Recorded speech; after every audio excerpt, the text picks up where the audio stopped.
कि जब ये चलते हैं ना तो इनके कदमों के नीचे जिब्रील पर बिछाते हैं, फरिश्ते अपने पर बिछाते हैं। ये वो तुलबा है, इनके कदम जिस घर में रख जाएं अल्लाह उस घर में बरकतें नाजिल फरमाता है।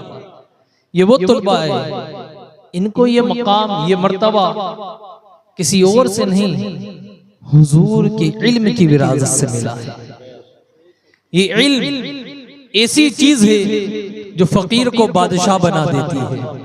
ये इल्म ऐसी चीज है जो अगरचे काला हो फिर भी इमाम बना देती है। ये इल्म ऐसी चीज है नीचे गिरा हो उसे उठाकर सुल्तान बना देती है। ये इल्म ऐसी चीज है अगरचे गरीब हो मगर अमीर भी उसके पीछे खड़ा नजर आता है। ये इल्म ऐसी चीज है जिन्होंने नीचे को उठा उठा कर ऊपर बिठाया है।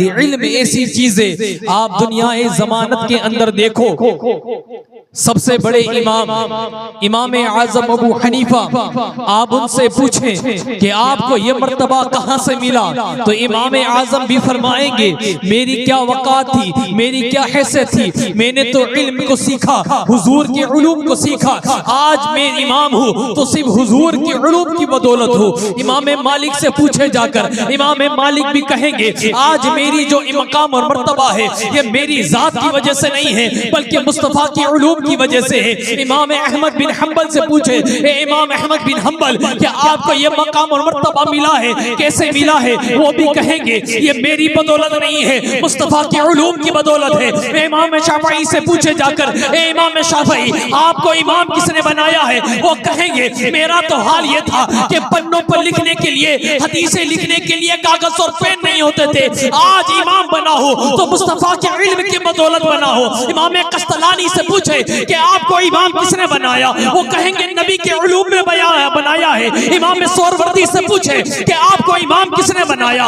वो कहेंगे मुझे नबी के उलूम ने बनाया है। गौसे आजम से पूछे कि तुम्हें इमाम किसने बनाया है, वो भी कहेंगे कि नबी के उलूम ने बनाया है। अताए रसूल हिंदल वली हुजूर गरीब नवाज रज़ियल्लाहु ताला से पूछे कि तुम्हें हिंदुस्तान का शहंशाह किसने बनाया, वो भी कहेंगे नबी के उलूम ने बनाया है, नबी की विरासत ने बनाया है। आप साबी ने कलियरी से पूछे, वो भी कहेंगे मुझे नबी की विरासत ने बनाया है। आप इस सदी के मुजद्दिद आज़म इमाम अहमद रज़ा से पूछे इमाम अहमद रज़ा आज सुन्नियों का दिलों का तारा तो है, बता तुझे किसने बनाया है। इमाम अहमद रज़ा भी कहेंगे मैं तो कुछ न था, ये मुस्तफा का शहर है, ये मुस्तफा का इल्म है कि मुझे स्पर्श से उठाकर अर्श पर बिठा दिया और सुन्नियों का इमाम बना। नारे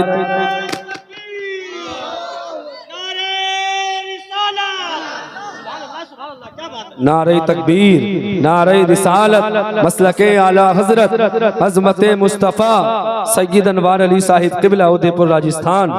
सुभान अल्लाह माशाअल्लाह।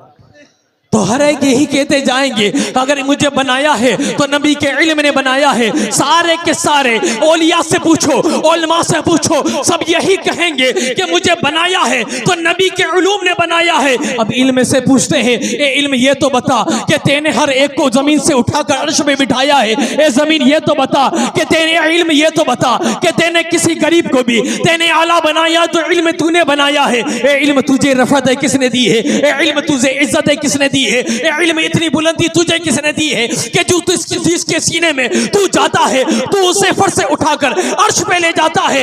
इल्म ये बता इमाम आजम को इमाम बनाया है तो तेने बनाया है, इमाम शाफई को इमाम बनाया है तो तेने बनाया है, इमाम मालिक को इमाम बनाया है तो तेने बनाया है, इमाम अहमद बिन हंबल को इमाम बनाया है तो तेने बनाया है, इमाम कस्तलानी को इमाम बनाया है तो तेने इमाम बनाया है, इमाम सोरवर्दी को बनाया है तो इमाम तेने बनाया है, इमाम तफ्ताज़ानी को इमाम बनाया है तो तेने बनाया है, गौस को गौस बनाया है तो तेने बनाया है, गरीब नवाज को अगर हिंदुस्तान का शहंशाह बनाया है तो तूने बनाया है, आला हजरत को अगर आला बनाया है तो ये भी तेने बनाया है। ये तो बता कि तुझे रिफतें किसने दी है, तुझे अज़मतें किसने दी है, ये उलूम ये तो बता कि तू इतना बुलंद कैसे हुआ कि जिसके सीने में जाता है तू बुलंद बना देता है। तो इल्म में कैसा नजर आता है, हर एक को चमकाने वाला मैं हूँ, अगर मुझे कोई चमकाने वाला है तो कोई और नहीं मुस्तफा का दामाद हैदर कर्रार मौलाए कायनात मौला अली शेर खुदा है जिसने मुझे चमकाया है। बेशक सुभान अल्लाह, सुभान अल्लाह। बेशक खासकर हम अजमी लोगों को अगर इल्म मिला है तो सिर्फ ये मौलाए कायनात का देन है, सिर्फ मौलाए कायनात का देन है। अगर वो अजमियों की गलती पर 1400 साल पहले अगर रका ना लिखते, इस्म फ़ेल की तारीफें ना लिखते, तो आज हम अजमियों को उलूम नहीं मिलता। ये तो मौलाए कायनात की जात है कि जिसने उलूम को लिख लिख कर लोगों को तक पहुंचाया और अजमियों को दिया। अजमियों ने पढ़कर इस इल्म को इतना सवारा, अगरचे बरेली में बैठा है मगर उसकी पहुंच हरमैन शरीफ में तक है। बरेली का इमाम है मगर हरमैन में पूछो तो वो कहेंगे इमाम अहमद रजा तुम्हारा नहीं हमारा भी इमाम है। ये हाल आला हजरत के हैं। आप आला हजरत को क्या जानते? एक मुनाजरा मैंने सुना, अपनों का नहीं गैरों का। उस मुनाजरे के अंदर देवबंदी आपस में बहस कर रहे थे उलूम के ऊपर कि उलूम हमारे में कितना है, अहले सुन्नत में कितना है। जब ये बहस हो रही थी तो उन दोनों के अंदर तकरार जब हुई तो कोई अशरफ अली थानवी को आलिम कहने लगा, कोई रशीद गंगोही को आलिम कहने लगा, अपने अपने मर्तबे वाले उलमा को आलिम और बड़ा मकाम देने लगे। उन्हीं में एक बैठा था, पता नहीं वो सुन्नी था या उनमें ही था।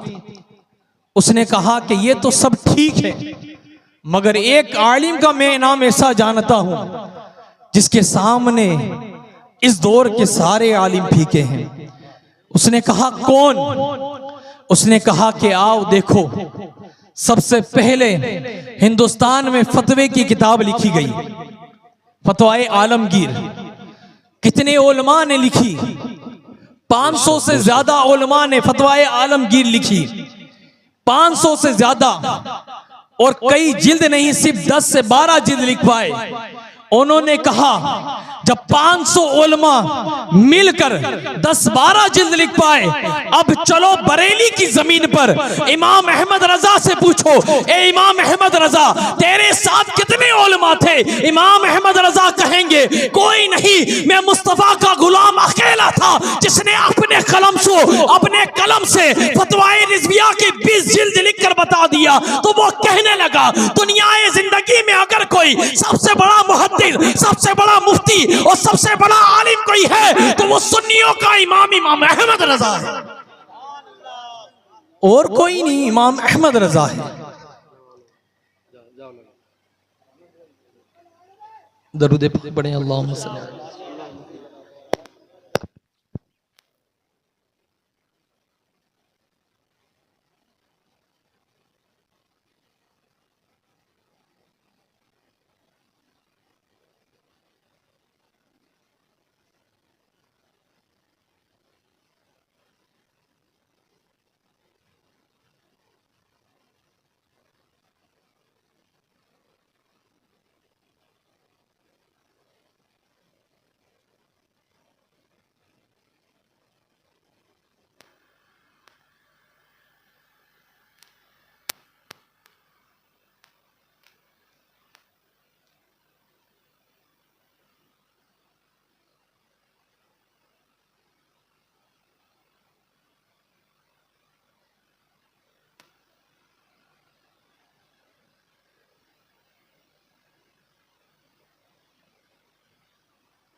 दरूद पाक पढ़े। अल्लाहुम्मा सल्लि अला सय्यिदना शफीना मौलाना मुहम्मदिन व अला आलिहि सल्लल्लाहु तआला अलैहि वसल्लम।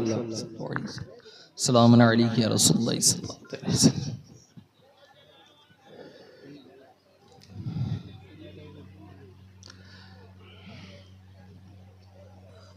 ये मुस्तफ़ा का इल्म है, ये मुस्तफ़ा का उलूम है।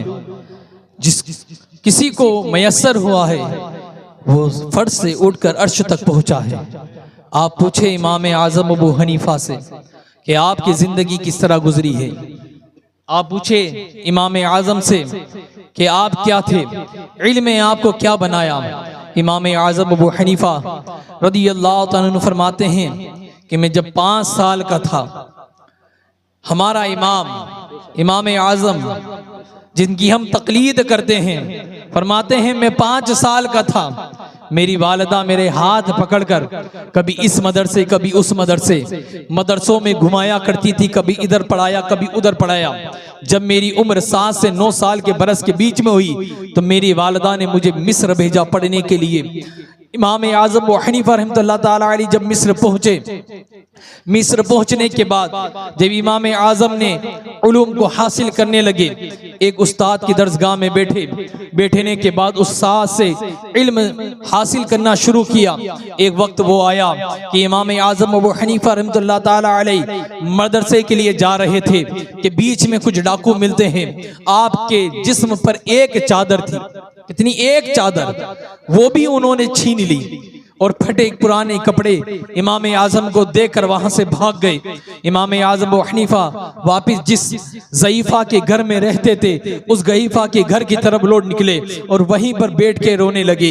जब 1 दिन हुआ, 2 दिन गुजरे, 3 दिन गुजरे, जब उस्ताद को मालूम पड़ा कि वो नहीं आ रहे हैं तो उस्ताद ने शागिर्दों को कहा जाओ देख कर आओ, जो आया था बुखारा से चलकर, वो जो आए थे इमाम अबू हनीफा वो कहाँ है, उनको देखो जाकर, वो कहां पर है मोहम्मद बिन इस्माइल। जब लोगों ने ढूंढने की कोशिश की, जब शागिर्द निकले ढूंढने के लिए, जब इमाम आज़म अबू हनीफा रहमतुल्लाह ताला अलैहि को जब पाया कि वो एक ज़ईफ़ा के घर के अंदर कोने में छुप के रो रहे हैं, जब शागिर्दों ने कहा कि ए मेरे भाई ये क्या हाल बना रखा है, कहा कि मेरे पास सिर्फ एक ही चादर थी, उसे भी डाकू लूट के ले गए हैं। अब मेरे तन पर कपड़ा नहीं है कि मैं अपनी शर्मगाहों को छुपाऊं। जितना तन छुपाने की शरीयत इजाजत देती है इतना तन भी छुपाने के मैसर नहीं है, तो मैं इस तरह कैसे निकलो, इसलिए नहीं निकल पा रहा हूँ, दर्स में नहीं आ पा रहा हूँ। इमाम आज़म अबू हनीफा रहमतुल्लाह ताला अलैहि अपने हाल को बयान कर रहे थे। इतनी ही देर में शागिर्दों ने मुल्क में निकले। मिस्र में निकलने के बाद थोड़ा चंदा इकट्ठा किया, वहां से 2 चादरें ली। इमाम आज़म अबू हनीफा रहमतुल्लाह ताला अलैहि को चादर दी। इमाम आज़म अबू हनीफा रहमतुल्लाह ताला अलैहि ने वो चादर को ली। चादर लेने के बाद उस्ताद के पास पहुंचे। उस्ताद के पास पहुंचने के बाद इल्म को जब हासिल किया, उलूम को जब हासिल किया, उलूम को हासिल करने के बाद इमाम आज़म अबू हनीफा रहमतुल्लाह ताला अलैहि जब मिस्र के बड़े आलिम बने, जब मिस्र के आलिम बनने के बाद लोगों में चर्चा होने लगा, जब लोगों में ये बात फैलने लगी कि एक इमाम निकले हैं जिनका नाम इमाम आज़म है, हज़रत नोमान जिनका नाम है, जो आए हैं और इल्म को सीख कर आए हैं। एक वो वक्त था इमाम आज़म पर जब पहनने के लिए कपड़े नहीं होते थे, और एक ये वक्त आया है कि दुनियाए ज़माना ने देखा है कि जिसके पास बचपन में पहनने के लिए कपड़ा नहीं है, आज वो वक्त का इमाम बना हुआ है, आज वो वक्त का इमाम है। आप पूछे इमाम शाफई से, इमाम शाफई ये तो बताए कि आपको इतना इल्म कैसे हासिल हुआ है, आपको ये तरक्की कैसे मिली है। इमाम शाफई रहमतुल्लाह ताला अलैहि भी फरमाएंगे कि मेरे पास भी कुछ नहीं था, मैं भी गरीब बच्चा था, एक दरसगाह में जाता था पढ़ने के लिए, वहां पर सारे शागिर्द होते थे, सबके पास पेपर होता था, दवात होती थी, वो लिखते थे। इमाम शाफई फरमाते थे मेरे पास ना पेपर होता था ना दवात होती थी लिखने के लिए, तो किसी से एक कलम और दवात लेकर मैंने हड्डियों को ढूंढा, उन्हें धोकर उसी पर मुस्तफ़ा की हदीस लिखता था। जब मैंने मोता इमाम मालिक के बारे में सुना, जब लोगों से पता चला कि दुनिया की दुनियाए पर एक हदीस की किताब, क्योंकि दुनिया में सबसे पहले जो हदीस की किताब लिखी गई है वो बुखारी और मुस्लिम नहीं है बल्कि मोता इमाम मालिक है। सबसे पहले हदीस की किताब अगर किसी ने लिखी तो इमाम मालिक ने लिखी, मोता इमाम मालिक। जब ये पता पड़ा तो इमाम शाफई ने अपनी बचपन ही की उम्र में उस किताब को अपने जहन में उतारना शुरू कर दिया, पूरी किताब को हिफ्ज कर लिया। जब इमाम शाफई रहमतुल्लाह ताला अलैह को इमाम मालिक के बारे में खबर मिली कि इमाम मालिक मदीने में रहते हैं, मदीने के अंदर इमाम मालिक का मस्कन है, तो इमाम शाफई रहमतुल्लाह ताला अलैह मक्के के गवर्नर के पास गए और उससे एक खत लिखवाया और मदीने के गवर्नर को पहुंचाया कि मदीने के गवर्नर, आप इमाम मालिक से सिफारिश कीजिए कि मुझे अपना शागिर्द बना ले। आप वो खत को लेकर मदीना पहुंचे इमाम शाफई।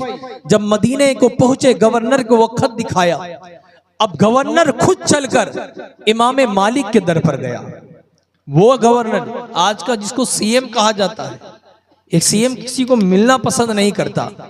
ये इस्लाम की तासीर देखें कि इस्लाम वो दीन है कि एक गवर्नर बच्चे के खत पर इमाम मालिक के दर पर जा रहा है।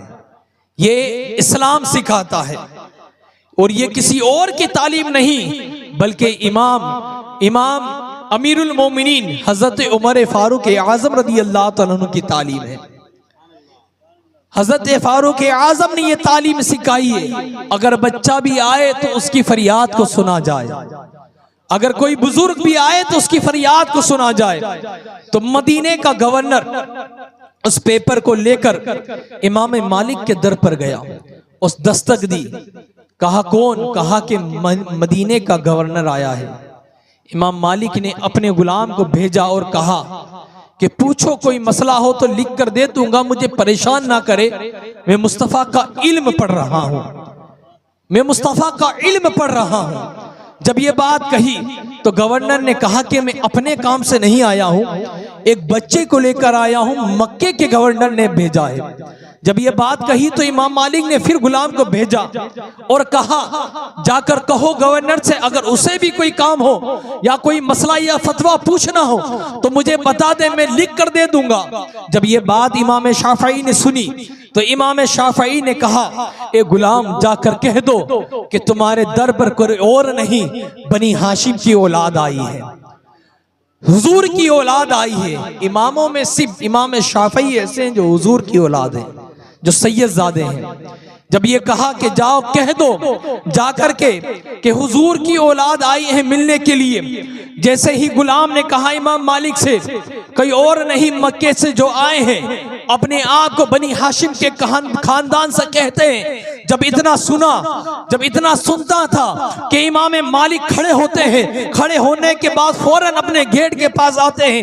गेट खोलने के बाद जब इमाम शाफई के चेहरे को देखते हैं तो पेशानी चूम कर सीने से लगाते हैं और कहते हैं, बेटा तू कोई आम बच्चा नहीं है बल्कि वक्त का इमाम नजर आता है। बच्चा तू कोई आम बच्चा नहीं है, तेरी पेशानी में वक्त की इल्म नजर आता है, तू वक्त का इमाम बनता नजर आता है। इमाम शाफई ने कहा, मैं मक्के से चलकर मदीना आया हूँ, आपके बारे में बहुत सुना है, आप बहुत बड़े आलिम दीन हैं, मैं आपसे इल्म दीन सीखने के आया हूँ। एक इमाम दूसरे इमाम से इल्म दीन सीखने के लिए आया है। एक शाफइयों का इमाम है जो इमाम मालिक से इल्म दीन सीखने के लिए आए हैं। इमाम शाफई ने इमाम मालिक की दरगाह में बैठने लगे। जब बच्चे बैठे तो बच्चे अपने अपने पेपर और अपनी अपनी दवात लेकर इमाम मालिक की हदीस लिखने लगे।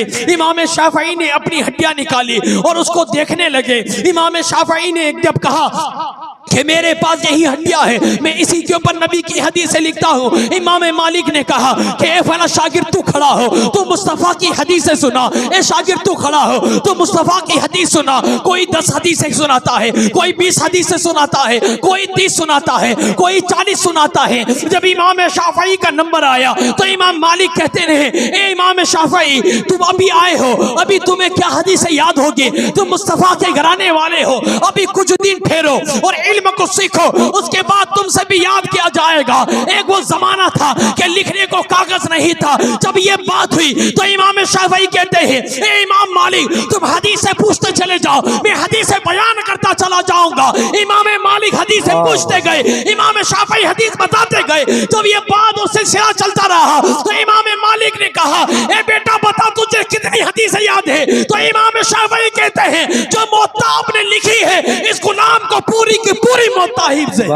नारे तकबीर, नारे रिसालत, फैजान औलिया इकराम, ख्वाजा का हिंदुस्तान, आले रसूल, सुभान अल्लाह माशाअल्लाह। इस गुलाम को पूरी की पूरी मौत हिफ्ज़ है। ए मेरे उस्ताद तुम सुनते चले जाओ, ये गुलाम सुनाता चले जाएगा। जब इमाम मालिक ने सुनना शुरू किया तो इमाम शाफई ने अपनी एक बैठक में इमाम मालिक की पूरी मौत सुना कर रख दी है। ये इमाम गुजरे हैं जो उलूम के वारिस। एक वक्त वो आया कि जिसके पास लिखने को पेपर नहीं था वो कौम का इमाम बना है और आज भी कौम का इमाम नजर आता है। ये और कोई नहीं, मुस्तफ़ा का इल्म है। मुस्तफ़ा की इल्म के सदके मिला है। ये मुस्तफ़ा का इल्म है जो फर्श से उठाकर अर्श पे ले जा रहा है। सबसे बड़े मुफस्सिर आज़म हजरत अब्दुल्ला इब्ने अब्बास रदी अल्लाह ताला अन्हु, जिनका आज भी जो हरमैन शरीफैन की ज़ियारत करके आए ना तो मक्के के अंदर आज भी गेट बना है हजरत अब्दुल्ला इब्ने अब्बास रदी अल्लाह ताला अन्हु का, क्योंकि सबसे बड़े मुफस्सिर है। फरमाते हैं मैं उम्र में छोटा था, मैं उम्र में छोटा था और जब उमर फारूक आज़म रदी अल्लाह ताला अन्हु के दर पर जाता था तो हजरत उमर खड़े हो जाते थे ताजीम के लिए। तो लोगों ने कहा है उमर ये तो छोटा बच्चा है, कोई आता है आप खड़े नहीं होते हो, आप इसकी ताजीम के लिए क्यों खड़े होते हो? कहा कि मैं इसकी नहीं, ये दिखने में छोटा है मगर मुस्तफ़ा के उलूम की विरासत का मुहाफिज है। इसने मुस्तफ़ा के उलूम को याद किया है, ये मुफस्सिर बन के ना आया है। जब पूछा कि बेटा तेरे को इतनी हदीस और इतनी कुरान की तफसीर कैसे याद है? तो कहते हैं कि जब बच्चे रात को सो जाया करते थे मैं तकता था कि मुस्तफ़ा आए, मुस्तफ़ा के चलने को मैं देखूं, मुस्तफ़ा के उठने को मैं देखूं, मुस्तफ़ा के खाने को मैं देखूं, मुस्तफ़ा की हर चीज़ को मैं देखूं। जब मुस्तफ़ा के अंदाज को देखता था तो लगता था कि मुस्तफ़ा का ये अंदाज है, कि ये मुस्तफ़ा का अंदाज है, ये मुस्तफ़ा का चलना है, ये मुस्तफ़ा का बैठना है, ये मुस्तफ़ा का खाना है, ये मुस्तफ़ा का पीना है। मैंने हदीस याद कर करके कुरान की तफसीर मुस्तफ़ा से सीख सीख कर इतनी तफसीर सीखी कि लोग मुझे मुफस्सिर आज़म बनाने लगे। बेशक, सुभान अल्लाह। नारे तकबीर, नारे रिसालत, मसलके आला हजरत, सूफिये व सफ़ा हजरत अल्लामा मौलाना नज़ारुल इस्लाम साहिब क़िबला। नारे तकबीर, नारे रिसालत। माशाअल्लाह अजीम हस्ती हम सब के दरमियान तशरीफ़ ला चुकी है हज़रत अल्लामा मौलाना सूफ़ी व सफ़ा हज़रत नज़ारुल इस्लाम साहिब क़िबला, जो उदयपुर राजस्थान में अल्हम्दुलिल्लाह दीन का बहुत काम एक ज़माने से कर रहे हैं और काफ़ी टाइम के बाद हज़रत के चेहरे की ज़ियारत आज हो रही है। अल्लाह हज़रत की उम्र में बेपनाह बरकतें अता फरमाए। अल्हम्दुलिल्लाह बहुत बड़ा दीन का काम उदयपुर राजस्थान में हज़रत कर रहे हैं। बस्ती, जिस बस्ती से हज़रत ताल्लुक़ रखते हैं उस बस्ती का नाम महरोला माफ़ी है, आप जानते हैं। अल्हम्दुलिल्लाह। नारे तकबीर, नारे रिसालत।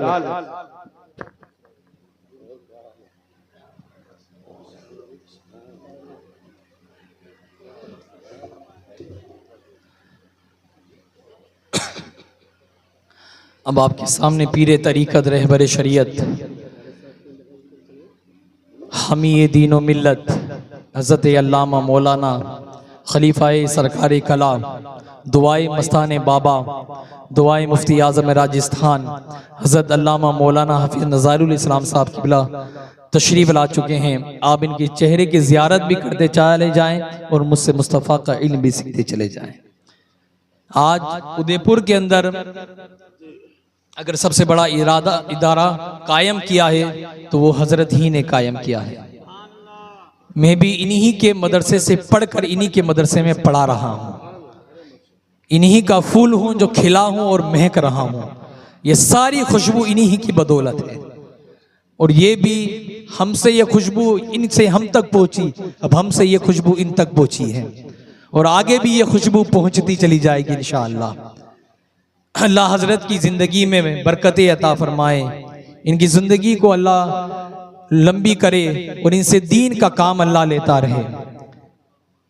आज राजस्थान क्या पूरे हिंदुस्तान के हर खित्ते में हज़रत का नाम है, हर एक जानते हैं, काफ़ी मुरीद भी हज़रत के हैं, हर जगह हज़रत का दौरा होता है।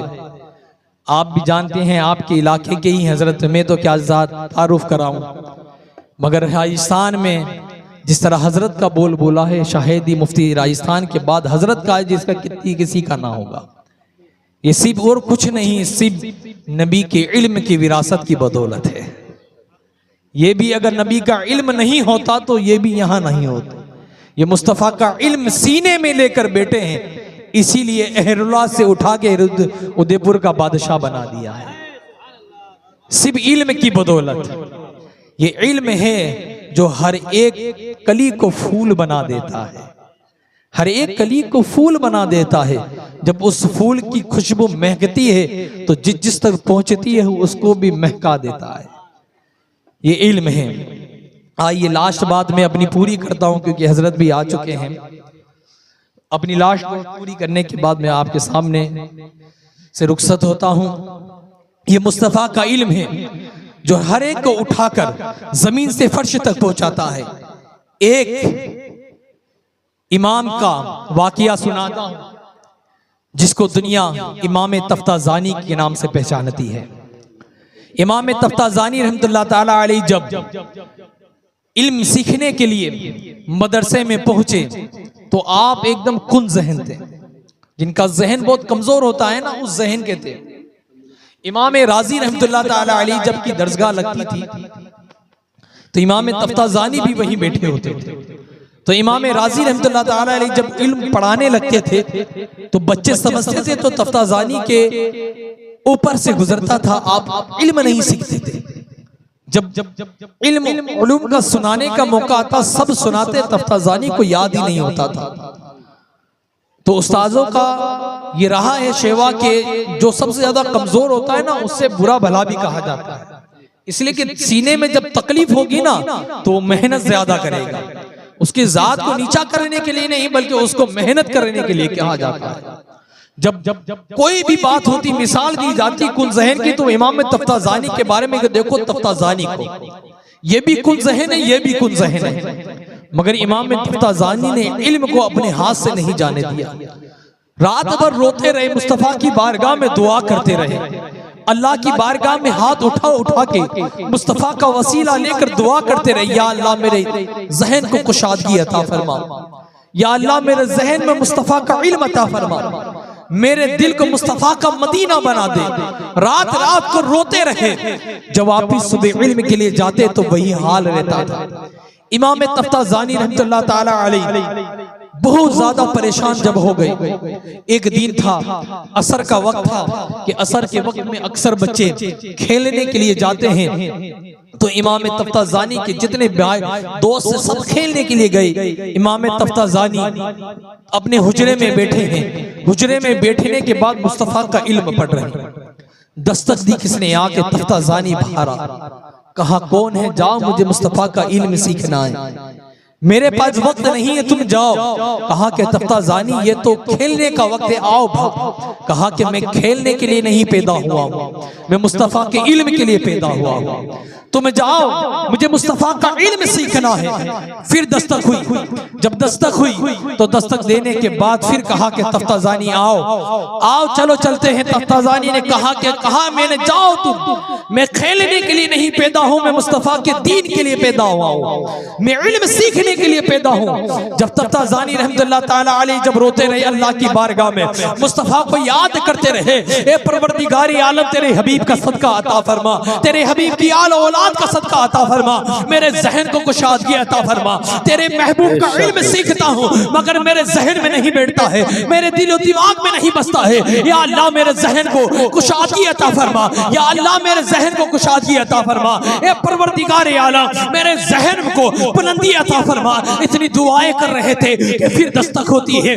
तफ्ताज़ानी ने कहा, कौन है? जाओ जाओ, मैं खेलने के लिए नहीं पैदा हुआ हूँ। जब ये बात कही तो इमाम तफ्ताज़ानी को फिर आवाज आए, ए तफ्ताजानी चल तुझे कोई बुलाने वाले आए हैं। कहा कौन आया है? कि जाओ जाओ मैं नहीं आने वाला, मैं मुस्तफा का इल्म सीखने के लिए आया हूँ। जब उसने कहा बुलाने वाला कोई और नहीं बल्कि मदीने वाली सरकार आई है, मुस्तफा जाने रहमत आए हैं, सरकारे कौनैन आए हैं, जो इल्म के वारिस है वही आए हैं। जब तफ्ताजानी ने सुना, जो सबको भगाता था, आज किताबें पढ़ी, अपनी किताबों को छोड़ा, अपनी दस्तार को छोड़ा, सब कुछ छोड़ने के बाद उठे और गेट की तरफ दौड़ निकले। जब गेट की तरफ दौड़ कर चले गए, जब देखा कि मुस्तफा जाने रहमत सल्लल्लाहु ताला अलैहि वसल्लम तशरीफ फरमा है, इमाम तफ्ताजानी ने कहा या रसूल अल्लाह, मैं रात रात को रोता हूँ, मैं रात रात को रोकर दुआएं करता हूँ, या अल्लाह मेरे जहन को कुशादगी दे दे ताकि तेरे महबूब का इल्म सीख सकूं, ताकि तेरे महबूब का इल्म मेरे जहन में आ सके, ताकि मैं भी इल्म का समंदर बन सकूं। जब इतना होना था कि इमाम तफ्ताजानी ने रो रो के जब दुआएं की तो वो दुआएं रंग लाई। जब वो दुआएं रंग लाए तो इमाम तफ्ताजानी रहमतुल्लाह ताला अलैहि की दुआओं पर अल्लाह की रहमत को रहम आ गया, मुस्तफा जाने रहमत आ गए, सरकारे दो आलम आ गए। जब हुजूर आए तफ्ताजानी से कहा ए तफ्ताजानी अपने मुंह को खोल। जब इमाम तफ्ताजानी ने अपने मुंह को खोला, मुस्तफा ने अपना लुआब, अपना लुआब मुबारक डाला। जब अपना लुआब मुबारक डाला, जैसे ही लुआब मुबारक डालना था कि तफ्ताजानी के तेवर बदल गए, तफ्ताजानी का हाल बदल गया। तफ्ताजानी अब तफ्ताजानी नहीं रहा। अब इमाम तफ्ताजानी ने जब सुबह हुई उल्म की दरसगाह लगी, जब उर्स की दरसगाह लगी, वही इमाम राजी है अपने शागिर्दों के साथ बैठे हैं। इमाम तफ्ताजानी आगे बैठे, कहा तफ्ताजानी जा पीछे बैठो, तुम्हारा काम आगे नहीं पीछे है, आगे तो होशियार बैठते हैं। जब तफ्ताजानी ने ये देखा, इमाम तफ्ताजानी पीछे गए, मुस्तफा का इल्म का वारिस पीछे गया। जब इमाम राजी ने अपने शागिर्दों को इल्म सिखाने लगे तो इमाम तफ्ताजानी पीछे से ही वो इल्म के नकोहात पेश करने लगे। इमाम राजी परेशान है, इमाम राजी परेशान है कि ये कौन तफ्ताजानी है। कल तक वो तफ्ताजानी था जिसको कुछ भी नहीं आता था, आज ये तफ्ताजानी है जो मेरे इल्म पर, आज मेरे इल्म पे नकोहात निकाल रहा है। इमाम तफ्ताजानी की ये बात देखी तो उस्ताद ने कहा है तफ्ताजानी एक रात में क्या हो चुका है, आज तक तो तू कौन जहन था, आज एक रात में क्या हुआ है कि तेरी दुनिया ही बदल गई है। तफ्ताजानी ने कहा कि मेरे उस्ताद ये मेरे उस्ताद ये राज की बात है, राज ही रहने दो। उस्ताद ने कहा तेरी बात पर कुर्बान, तेरी जात पर कुर्बान, ये तो बता कि क्या हुआ है ऐसा कि तेरा पूरा हाल और काल बदल गया है। इमाम तफ्ताजानी ने कहा ए मेरे उस्ताद ये राज की बात है, राज में बताऊंगा। उस्ताद ने कहा ये इल्म एक तरफ है, ये दर्स एक तरफ है, ये राज तू बता मुझे। उस्ताद उठे हैं, इमाम तफ्ताजानी के साथ एक रूम में गए। जब रूम में जाने के बाद कहा ए तफ्ताजानी अब बता क्या बात है। इमाम तफ्ताजानी कहते हैं कि जब मुझे इल्म ने सीखना नहीं आता था, मैं रात रात को रोकर अल्लाह की बारगाह में दुआएं करता था और कहता था ए परवरदिगारे आलम तेरे महबूब का इल्म मेरे सीने में उतार दे। मैं बड़ी मेहनत करता हूँ, तेरे महबूब का इल्म मेरे जहन में नहीं बैठता है, मेरे जहन को कुशादगी दे दे। बस इतनी दुआएं करनी थी कि कल मेरी जात पर अल्लाह की रहमत को रहम आ गया और मुस्तफा जाने रहमत आ गए। ऐसा सुनना था कि वो इमाम राजी जो कल तक इमाम तफ्ताजानी से नफरत करते थे, सीने से लगाया और कहते हैं ए तफ्ताजानी काश तू इमाम राजी होता और मैं तफ्ताजानी होता, तू मुझे कहता मुस्तफा को मुझ में प्यार आता और आकर जो लुआब तुझे पिलाया वो मुझे। नारे तकबीर, नारे रिसालत, मसलके आला हजरत, अजमत मुस्तफा, सुभान अल्लाह, माशा।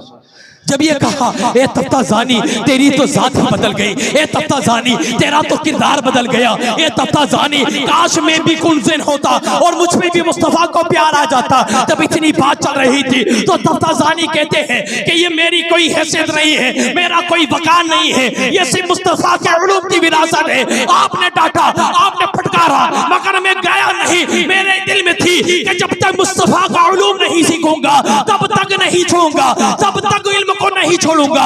जब इतना कहना था कि कल वो तफ्ताजानी जो पीछे बैठता था आज उस्ताद अपने करीब में बिठाकर इमाम तफ्ताजानी को पढ़ा रहे हैं। जब शागिर्दों ने कहा ए तफ्ताजानी ये क्या है हैसियत तेरी, ये तो बता, तो इमाम तफ्ताजानी ने जो कहा वो तो नहीं याद, मगर मेरा बरेली का इमाम कहता है ये नाज ये अंदाज हमारे नहीं होते, चोली में अगर टुकड़े तुम्हारे नहीं होते, बेदान बिक जाइए शाहबाज़ारे नबी में, इस शान के सौदे में खसारे नहीं।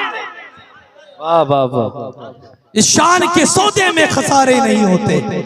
ये मुस्तफा के इल्म की विरासत है। जितने इल्म में डूबोगे, कल तक तुम जहन होता था, आज वक्त का इमाम बन के आया है। ये तफ्ताजानी की और नहीं, ये नबी के इल्म का वारिस है, ये नबी के उलूम का वारिस है। आज तक तुम्हारे इलाके में मुफीद नॉर्मल मुफीद था, आज हर एक आलिम दीन कहता नजर आएगा। ये मौलवी कोई छोटी मोटा लकब नहीं है।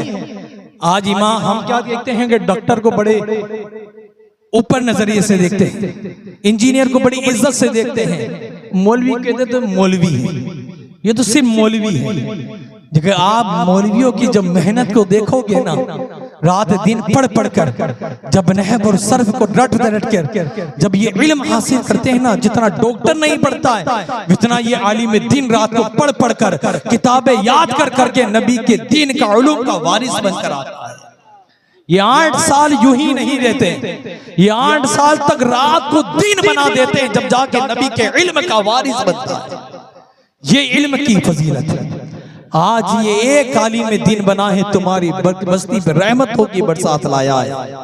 ये आज इतना खर्चा जो इसके वालिद ने किया है, अल्लाह इनको दुगना अता फरमाएगा, क्योंकि मुस्तफा जाने रहमत फरमाते हैं दीन के लिए जो 1 रुपया खर्च करेगा, अल्लाह 70 गुना अता फरमाएगा। और ओलमा को बुलाना, जिस जमीन पर ओलमा के कदम पड़ते हैं, अल्लाह उस कब्रिस्तान के अजाब को उठा लेता है। ये हाल है। गुर्बत हो तो गुर्बत को दूर कर देता है। आज तो इस सरजमीन पर एक ने कई ओलमा और पीरे तरीकत भी मौजूद है, कई ओलमा का फैजान यहाँ पर है। तो याद रखें कि आलिमों की इज्जत करें, कदर करें, अपने इमाम की भी कदर करें, अपने इमाम को भी देखे। वो इमाम जो दिन रात आपके लिए मेहनत करता है, दिन रात आपके लिए मेहनत करता है। आप अगर जुम्मे में मुसाफिर में अगर 50-50 भी अगर देंगे तो उसकी एक हल मुश्किल यूं ही हल हो जाएगी।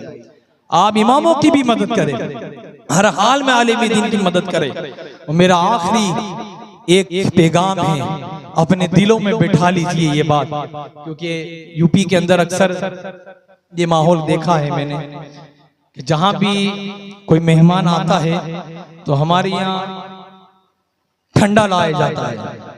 ठंडा लाया जाता है ना, कोई स्प्राइट ला रहा है, कोई थम्स अप ला रहा है, कोई 7 अप ला रहा है, कोई कोको कोला ला रहा है। समझ लो इजराइल के प्रोडक्ट को यूज करना इस दौर में अभी के, जिस तरह गाजा को फिलिस्तीन को बर्बाद किया इसने, जिस तरह मुसलमान के ऊपर शराब और खिंजीर हराम है ना, इसी तरह इजराइल का हर प्रोडक्ट मुसलमानों पे हराम है। वो ये ना समझे कि हम यहाँ पर कोको कोला पी रहे हैं या थम्स अप पी रहे हैं, बल्कि वो इजराइल और गाजा के बच्चे के खून को पी रहे हैं। ये इजराइल और गाजा के बच्चे के खून को पी रहे हैं, वो खून पीना हराम है। तो अपने पूरे यूपी में ये कस्बों में ये मैसेज डालना कि जिस घर में अगर इजराइल का प्रोडक्ट आ जाए तो कभी उसको मुंह से नहीं लगाना, ढोल देना मगर मुंह से नहीं लगाना, कभी मुंह से नहीं लगाना, क्योंकि ये वो प्रोडक्ट नहीं जो हलाल है, ये वो प्रोडक्ट है जिस तरह शराब हराम है इसी तरह ये भी हराम है, क्योंकि ये और कोई नहीं हमारे ही पैसे से आज मुसलमानों का पूरा देश, पूरा के पूरा देश नक्शे से निस्ब नाबूद कर दिया इन्होंने, हटा दिया। नन्हे नन्हे मुन्ने बच्चे आज उनकी आहा, उनकी पुकारे फिलिस्तीन से पूरी दुनिया में गूंज रही है। तो अपने दिलों में ये पैगाम पहुंचा लो कि भूखे रह लेंगे, कुछ भी हो जाए, मगर इजराइल के प्रोडक्ट कभी यूज नहीं किएंगे। जितने भी इजराइल के प्रोडक्ट है कभी यूज नहीं करेंगे। समझ लो जिस तरह शराब हराम है, इसी तरह इजराइल का हर प्रोडक्ट हराम है। ये ज़हन में रखे। अल्लाह रब्बुल इज्जत अगर इतना ही करेंगे तो इसके करने पर भी अल्लाह आपको सवाब अता फरमाएगा, क्योंकि दुश्मन से, उसकी चीज से भी दुश्मनी करना ये भी दीन का एक पैगाम है। बस ये ध्यान रखें कि जो मुसलमानों का नहीं वो हमारा कभी नहीं हो सकता। हम तो उसी के जिसके दिल में शरीयत की मोहब्बत रहेगी, जिसके दिल में शरीयत है हम उसी के हैं। वमा अलैना इल्लल बलाग। अस्सलामु अलैकुम व रहमतुल्लाहि व बरकातहू।